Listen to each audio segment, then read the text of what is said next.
V zadnjih dneh, tik pred svetovnim dnevom knjige, spet prebiramo vesti, da v gospodarsko in vojaško najmočnejši, domnevno najnaprednejši državi sveta iz šol in šolskih knjižnic, iz moralističnih in še kakšnih razlogov, spet odstranjujejo knjige, tudi dela največjih avtorjev, nobelovcev, dobitnikov Bookerja in drugih nagrad.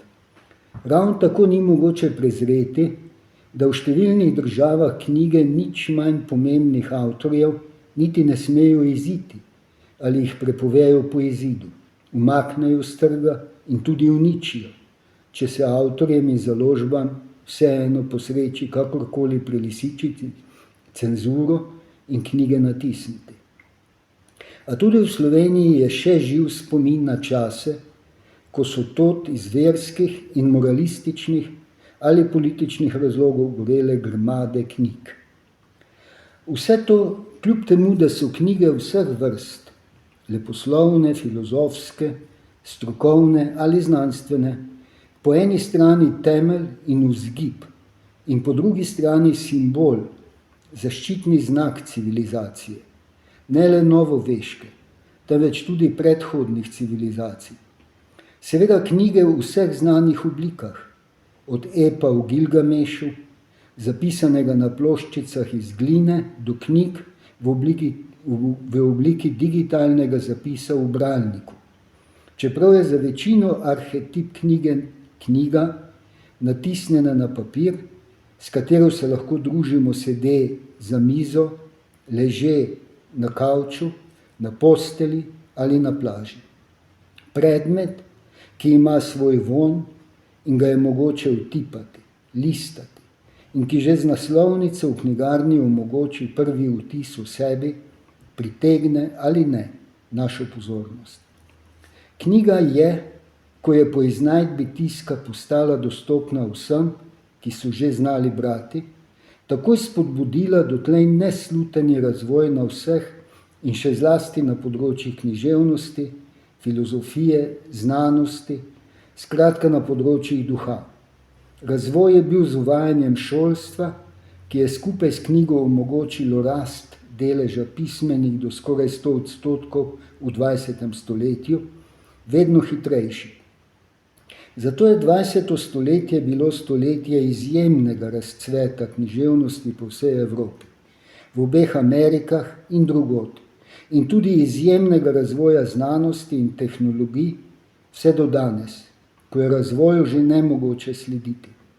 Knjiga, zlasti leposlovna, je civilizacijski skok omogočila ne samo zato, ker omogoča pretok informacij in podatkov od možganov do možganov, temveč tudi, ker branje usposablja ljudi za sprejemanje vedno novih informacij in znanj, spodbuja njihovo radovednost in tudi ambicioznost, njihovo željo po primerjanju z zgledi in odkrivanju novega.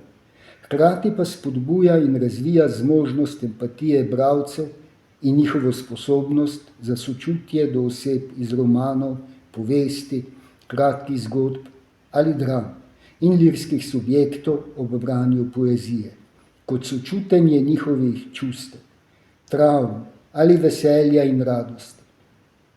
Zato branje bralce usposablja za empatijo do drugih in sočutje s tudi manj znanimi, nemara drugačnimi ljudmi, z drugače usmerjenimi in mislečimi, s pripadniki drugih narodov in ras. In zato je knjiga spodbudila tudi zavest o tem, da imamo vsi ljudje enake pravice, tudi pravico do svobode. Obenem pa se bralec ob branju tudi uči, ne da bi to zahtevalo poseben napor ali energijo, spoznava nove in različne ideje in teorije ter razmišlja o njih, razvija svojo zmožnost prepoznavanja stisk drugih ljudi in sede doma, spoznava druge dežele, druge čase in navade ter kulture. Kljub vsemu se v zadnjem času zdi, da zlasti možnosti, ki jih ponujajo in vsiljujejo nove tehnologije in z velikimi koraki nastopajoča umetna inteligenca, ogrožajo knjigo. Vse bolj je jasno, da s številnimi možnostmi manipulacije z ljudmi ogrožajo kakovost doživljanja sebe in sveta, ki jo človeku omogoča knjiga, ker ponujajo na videz veliko lažje možnosti doseganja enakega zadovoljstva, kot je užitek v branju dobre knjige, in zanikajo pomembnost doživetja ter užitka v branju. Učinki tega delovanja preko družbenih omrežij in manipuliranja, zlasti z mladino, so že vidni, predvsem kot upadanje bralne pismenosti mladih in bralne kulture vseh, in seveda kot upadanje števila bralcev in kupcev knjig.